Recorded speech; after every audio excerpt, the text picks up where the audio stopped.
દાહોદ જિલ્લાના કાવડાના મુવાડા ગામે જેસીબીમાં જાન લઈ જવું યુવકને ભારે પડ્યું। દાહોદ જિલ્લાના સંજેલી તાલુકાના કાવડાના મુવાડા ગામમાં એક અનોખી જાન જોવા મળી હતી, જ્યાં વરરાજાએ પરંપરાગત વાહનોને બદલે જેસીબી મશીન પર વરઘોડો કાઢ્યો હતો। ચાંદારના પરિવારના વરરાજાએ આ નવતર પ્રયોગ કર્યો હતો, જેમાં તેમના મિત્રોએ 2 દિવસ સુધી સતત મહેનત કરીને જેસીબીને ફૂલોથી શણગાર્યું હતું। જે જેસીબીના પાવડામાં બેસીને વરરાજાઓ વહુ લેવા ચાલ્યો હતો, ત્યારે પોલીસ દ્વારા જેસીબી કબજે કરી વાહન ચાલક વિરુદ્ધ ગુનો નોંધવામાં આવ્યો। જેસીબીના ડ્રાઈવર દ્વારા માફી માંગતો વિડીયો પણ બનાવવામાં આવ્યો હતો। સમગ્ર ઘટનાને લઈને ડીવાયએસપી દ્વારા માહિતી આપવામાં આવી।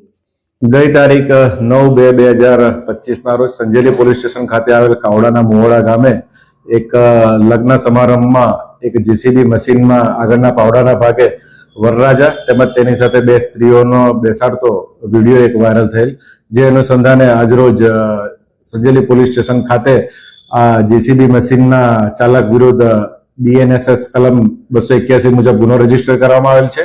તેમજ જે જેસીબી છે એને MV Act 207 મુજબ ડિટેન કરવામાં આવેલ છે અને હાલ તપાસ ચાલુમાં છે।